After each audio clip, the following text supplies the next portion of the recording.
House of wellness के एक नए एपिसोड में आप सभी का तहे दिल से स्वागत है। आज हम बात करने जा रहे हैं कॉन्स्टिपेशन के बारे में। मेरा लैपटॉप मेरी आंखों के सामने खुला है ताकि मैं कोई भी पॉइंट्स मिस ना करूं। So let's begin. कॉन्स्टिपेशन एक फेयरली कॉमन प्रॉब्लम है, स्पेशली सीनियर्स में, और ये हमारी उम्र के साथ बढ़ते जाता है। 33% of seniors who are over the age of 60 suffer from constipation. Constipation का मीनिंग क्या होता है? अलग अलग लोगों के लिए अलग अलग इसका मीनिंग होता है। कोई इंसान बोलेगा कि मुझे जो स्टूल्स होते हैं एकदम ड्राई, लंपी, पेबल्स की तरह हार्ड होते हैं। तो कोई और बोलता है कि मुझे बहुत सारा फोर्स या स्ट्रेन लगाना पड़ता है मोशंस पास करने के लिए। कोई लोग बोलते हैं हम एवरी डे मोशंस पास करते हैं, लेकिन हमें ऐसा लगता है कि पूरा पेट साफ नहीं हुआ, जिसे हम मेडिकल टर्म्स में बोलते हैं feeling of incomplete evacuation. Medical terms में कॉन्स्टिपेशन का डेफिनेशन होता है कि एक हफ्ते में आपको 3 बार या उससे कम बाल मूवमेंट या मोशन होता है। तो अब हमें ये जानना ज़रूरी होता है कि जब हम बाल मूवमेंट करते हैं उसके बाद हमें एक फीलिंग ऑफ सेटिस्फैक्शन होना ज़रूरी होता है। अगर वो हमें फीलिंग ऑफ वेलबींग नहीं लगता है, मतलब कुछ इशू है। Eight the end of the video एक डायग्राम होगा जिसे मेडिकल टर्म्स में हम ब्रिस्टल स्केल बोलते हैं। उसका आप स्क्रीनशॉट लिए अगर आप कॉन्स्टिपेशन से सफ़र करते हैं, और अपने डॉक्टर को जो इलस्ट्रेशंस उस पर हैं ज़रूर बताएं ताकि डॉक्टर आपको हेल्प कर सके। आइडियली वो स्केल पे 1 and 2 are very severely constipated, 3 and 4 are ideal, और उससे जो 5 ऑनवर्ड्स होता है दैट पॉइंट्स टूवर्ड्स डायरिया। अब कॉन्स्टिपेशन जिसको है और जो क्रॉनिक कॉन्स्टिपेशन है, मतलब महीनों से सालों से, वो प्रॉब्लम्स मैं डिस्क्राइब करने जा रही हूँ। जब कॉन्स्टिपेशन होता है तो हमारी बॉडी में बहुत सारे टॉक्सिन्स हो जाते हैं, क्योंकि जब हम स्टूल पास करते हैं तो वो टॉक्सिन्स निकल जाते हैं, लेकिन जो हमारे सिस्टम में पड़े पड़े सड़ता है, काफ़ी हद तक वो जो टॉक्सिन्स है वापस रीअब्जॉर्ब हो जाते हैं, और इससे इन्फ्लेमेशन बहुत बढ़ जाता है। बहुत सारी हेल्थ प्रॉब्लम्स होती है, और जिसे क्रॉनिक कॉन्स्टिपेशन है उनके चांसेस कोलन कैंसर के बढ़ जाते हैं। जो लेडीज़ को बहुत सालों साल कॉन्स्टिपेशन रहता है उनमें एस्ट्रोजन डोमिनेंस हो जाता है, मतलब उनका हार्मोन इम्बैलेंस हो जाता है।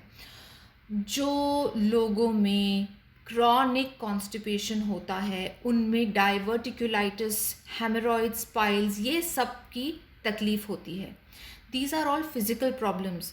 लेकिन क्या आप मान सकते हैं कि जो हमारे साइकोलॉजिकल प्रॉब्लम्स होते हैं जैसे डिप्रेशन या एंजाइटी, क्रॉनिक कॉन्स्टिपेशन से ये भी होते हैं? कैसे, मैं आपको बताती हूँ।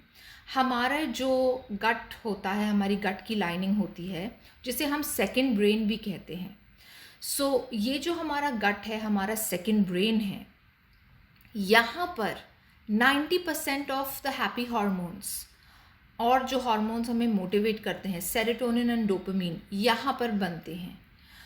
और अगर हमें क्रॉनिक कॉन्स्टिपेशन है, मतलब हमारी गट की लाइनिंग इन्फ्लेम्ड है, तो जितना ये बनना चाहिए नहीं बनेंगे, and therefore chronic constipation can contribute to stress, anxiety and depression. Okay, so now हम बात करेंगे कि constipation के reasons क्या हो सकते हैं। Primarily a diet that is faulty. बहुत सारा मैदा, बहुत सारा बिस्किट, बहुत सारा पाव। ईजी होता है ना खाने का, एक पैकेट खोला, बिस्किट निकाल लिए, चाय बिस्किट रोज़ सुबह शाम। और रोटी बनाना अगर डिफ़िकल्ट होता है तो हम पाव खा लेते हैं। सो बहुत सारा मैदा, कम fibre, highly processed food, dehydration मतलब कम पानी पीना। डिहाइड्रेशन सिर्फ कम पानी पीने से नहीं होता है। जो लोग पानी ठीक ठाक पीते हैं लेकिन बहुत सारा सेवन करते हैं कॉफ़ी और चाय का, वो प्रोसेस से को भी डिहाइड्रेशन हो सकता है, क्योंकि coffee and T R dehydrating agents. अगर आप 100 ml कॉफ़ी पिएंगे तो आप 200 ml यूरिन पास करेंगे, क्योंकि वो आपकी बॉडी का पानी चूस लेता है। फिर कई बार किसी को कुछ ऑटो इम्यून प्रॉब्लम होता है, किसी को डायबिटीज़ होती है, ये सब हमारी गट मोटिलिटी को अफेक्ट करते हैं, उससे कॉन्स्टिपेशन होता है। लोगों को जिनको आर्थराइटिस होता है, या जो लोग बहुत फ्रीक्वेंटली पेन किलर्स लेते हैं, ओपियोइड्स लेते हैं, तो भी उनको कॉन्स्टिपेशन होता है। End of course synthetic medicine like iron and calcium जो लेना ज़रूरी होता है, उनका साइड इफ़ेक्ट भी कॉन्स्टिपेशन होता है। कईयों को ग्लूटेन और डेयरी की सेंसिटिविटी होती है। मतलब ग्लूटेन एक प्रोटीन होता है जो हम पाया जाता है वीट, राई, बार्ली, ओट्स। हम यूजुअली गेहूं की रोटी खाते हैं। ओट्स आजकल हर घर में बनता है। और डेयरी मतलब मिल्क एंड इट्स प्रोडक्ट्स। सो वो थोड़ा ठीक से हमारे जो अगर गट में प्रोसेस नहीं होता है तो हमें कॉन्स्टिपेशन हो सकता है। जो पेशेंट मेरे पास आता है कॉन्स्टिपेशन की तकलीफ़ लेके, तो मैं हमेशा उनको बोलती हूँ कि प्लीज़ आप 2 हफ्ते तक ग्लूटेन और डेयरी बंद कीजिए और देखिए कि आपको कैसा फील होता है। अगर बेटर लगता है that means you are sensitive to this. जिन लोगों को थायराइड की तकलीफ़ है, चाहे वो हाइपोथायरॉयडिज्म है या कोई भी दूसरा फॉर्म है थायराइड का, उनको भी कॉन्स्टिपेशन हो सकता है। तो अगर आपको क्रॉनिक कॉन्स्टिपेशन है तो आपको पूरा आपका बॉडी ब्लड वर्क चेकअप कराना बहुत ज़रूरी है कि आप कहाँ स्टैंड कर रहे हैं, क्या आपको ये तकलीफ़ है। मीथेन ओवरग्रोथ से भी कॉन्स्टिपेशन होता है। जिन इंसानों को बहुत सारी ब्लोटिंग होती है, दैट मीन्स आपको डॉक्टर के पास जाना बहुत ज़रूरी है and you need to investigate कि क्या आपको मीथेन का जो ओवरग्रोथ हो रही है या नहीं। फिर उसका अलग एक ट्रीटमेंट होता है।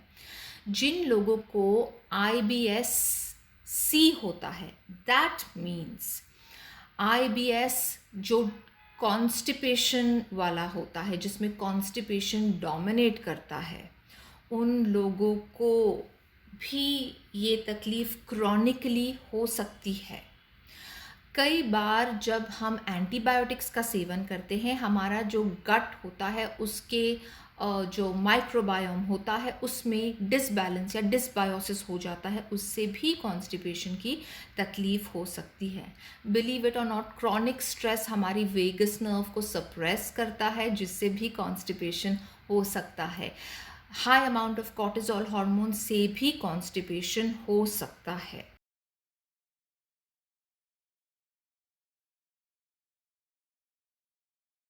अब हमें करना क्या है?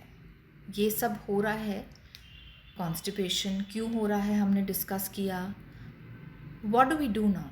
कॉमनेस्ट रीज़न कॉन्स्टिपेशन हो रहा है, हमने थोड़ा कुछ गूगल किया, 4 फ्रेंड्स से बात किया और हम तुरंत फाइबर लेना शुरू कर देते हैं। अब क्या है कि बदन में ऑलरेडी वो इतना सारा टॉक्सिन्स है, उसको हमने बाहर नहीं फ्लश आउट किया, तो हम अगर फाइबर लेते हैं तो हमारी ब्लोटिंग बढ़ जाएगी, हमको नौशिया लगेगा, हमारे पेट में दर्द होगा। तो फाइबर लेने से पहले 3 हमें स्टेप्स करना ज़रूरी होता है। थोड़े से टेक्निकल है, थोड़ी कुछ बड़े टर्म्स हैं, नो प्रॉब्लम। आपको सब notes at the end of the video मिल जाएंगे, आप स्क्रीनशॉट ले सकते हैं। सो फर्स्ट जो स्टेप है, एट बेड टाइम हमको मैग्नीशियम का सप्लीमेंट लेना ज़रूरी है, तो हमको डॉक्टर से संपर्क करना ज़रूरी है। प्लीज़ आप केमिस्ट या फार्मासिस्ट को फ़ोन करके फ़ोन पर मत बुलाइए, आपको डॉक्टर के पास जाना ज़रूरी है ये सब डिस्कस करने के लिए। एक मैग्नीशियम सप्लीमेंट जिसमें कॉम्बिनेशन हो मैग्नीशियम ग्लाइसिनेट, मैग्नीशियम सिट्रेट और मैग्नीशियम मैलेट, ये तीनों का हमें साथ में लेना है। इसके साथ 1 teaspoon aloe vera juice, that is step 1। Second step is हमको मोटिलिटी एक्टिवेटर्स लेना है, दैट मीन्स जो movement of food through the digestive tract चाहिए वो हमें करना है, और उसके लिए जो नेचुरल चीज़ हमारे किचन में है वो है अदरक, मतलब जिंजर। तो आप इजीली अपने फूड में वो इंक्लूड कर सकते हैं।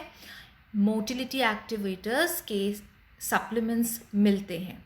Do not order it yourself, get in touch with your doctor. Third है डाइजेस्टिव एंजाइम्स।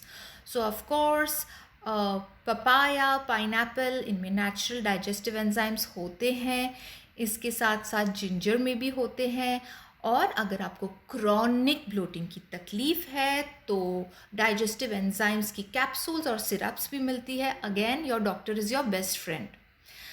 ये करने के साथ साथ ये अबाउट आपको 2 वीक्स करना पड़ेगा। Number 1 magnesium and combination of aloe vera juice. Number 2 motility activator मतलब अदरक, जिंजर। नंबर 3 डाइजेस्टिव एंजाइम्स मतलब papaya, pineapple and syrups etcetera only prescribe by your doctor. ये आपने किया बराबर से, या तो खुद से या डॉक्टर्स के सुपरविजन में, अगर आप पिल्स और सिरप्स लेना चाहते हैं तो। और ये 2 वीक्स में आप बार बार खाना नहीं खाइए, दिन में 3 मील खाइए, ब्रेकफास्ट, लंच, डिनर। कई बार हम चलते फिरते खाते रहते, इससे ये चीज़ें इनफेक्टिव होगी। अपने पेट को आराम दें। इसके साथ आपका मूवमेंट करना बहुत ज़रूरी है, क्योंकि sedentary lifestyle also leads to constipation, so movement is very important. ये करेंगे आपको 2 हफ्ते में। अगर लगता है कि आपकी ब्लोटिंग रिड्यूस हो रही है, यू आर फीलिंग बेटर, आपको गट में एक रिफ्रेश फीलिंग आ रही है, तो आप फाइबर लेना शुरू करें। सो आप ऑफ द काउंटर फाइबर ले सकते हैं अपनी डाइट में। Lots of fruits, lots of vegetables, chia seeds, flax seeds, pumpkin seeds, sunflower seeds, all this will help you. Probiotics in the food are very important for your gut health. Home fermented idli, dosa, dokla जो आपने घर में ferment किया है, अगर आप बाहर से आटा लेते हैं तो उसमें कोई भी प्रोबायोटिक्स नहीं है। So it becomes very important to focus on all this. पानी का सेवन अच्छे से करें अनलेस आपको फ्लूइड रिस्ट्रिक्शन है।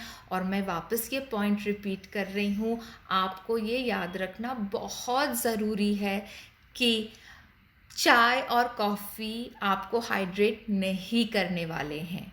उन लोग डिहाइड्रेटिंग एजेंट्स का काम करते हैं, कोलाज भी वो ही काम करते हैं। Okay, so also what is very very important is आप होल ग्रेन्स खाइए। कई बार हम बोलते हैं कि आप लेग्यूम्स खाइए, मतलब दाल और पल्सेस। उसे सोक करिए, प्रेशर कुक करिए, ताकि इससे आपको ज़्यादा गैस ना हो। अगर ये करके भी आपको लग रहा है कि आप सोक कर रहे हैं, प्रेशर कुक कर रहे हैं और गैस बढ़ रहा है, तो उसे आप होल्ड ऑन कर दीजिए ये 2 वीक्स की विंडो पीरियड में। Of course, movement and more movement. It is very very important कि हम हर तरीके की एक्सरसाइज करें। आज रिसर्च हमें बता रही है कि एक्सरसाइज हमारा जो गट माइक्रोबायोम है उसको इम्प्रूव करता है, और हमारी जो मोटिलिटी है, जो हमें मूवमेंट चाहिए of the food through the tract, उसको भी इम्प्रूव करता है। ये साइंस ने आज प्रूव किया है। एक रेगुलर डिसिप्लिन लाइफ, एक रेगुलर स्लीप स्केड्यूल और एक रेगुलर बावल स्केड्यूल कि इतने बजे जो आप अगर वॉशरूम विज़िट कर रहे हैं, ट्राई के एवरी डे वो टाइम पर हो जाए। अब आपने ये सब ट्राई किया, आपने अपना जो फुल टंकी था उसको आपने एम्प्टी किया, और आपने वो 3 चीज़ें फॉलो किया। आपने मैग्नीशियम एलो फॉलो किया, आपने जिंजर लिया, आपने पपाया, पैपेन, सब एंजाइम्स, पाइनएप्पल, सब कुछ लिए। फिर आपको बेटर लगा थोड़ा, फिर आपने फाइबर लिया, और ये डाइट में जो मैंने बोला लाइफस्टाइल मॉडिफिकेशंस, एक्सरसाइज सब किए, लेकिन आपको बेटर फील नहीं हो रहा है। That's when you know you have to consult the doctor, because something is a little off and it needs to be addressed and it needs to be treated. क्या लक्षण होने चाहिए कि आप डॉक्टर के पास जा रहे हैं? नंबर 1, आपकी जो ब्लोटिंग है वो सेटल नहीं होती है, आपका नौशिया हो रही है, आपको वॉमिटिंग हो रहा है, आपकी स्टूल में ब्लड आ रहा है, आपका वेट लॉस हो रहा है विदाउट ट्राइंग, ये बहुत इम्पॉर्टेंट होता है। Seniors after the age of 50 please अपना कोलोनोस्कोपी स्केड्यूल करिए और हर साल में एक बार अपना स्टूल रूटीन माइक्रोस्कोपी कराइए to check the presence of occult blood. I hope ये वीडियो आपको हेल्प किया हो, और कुछ भी क्वेरीज हो तो you can reach out to us. All the best, cheers to wellness.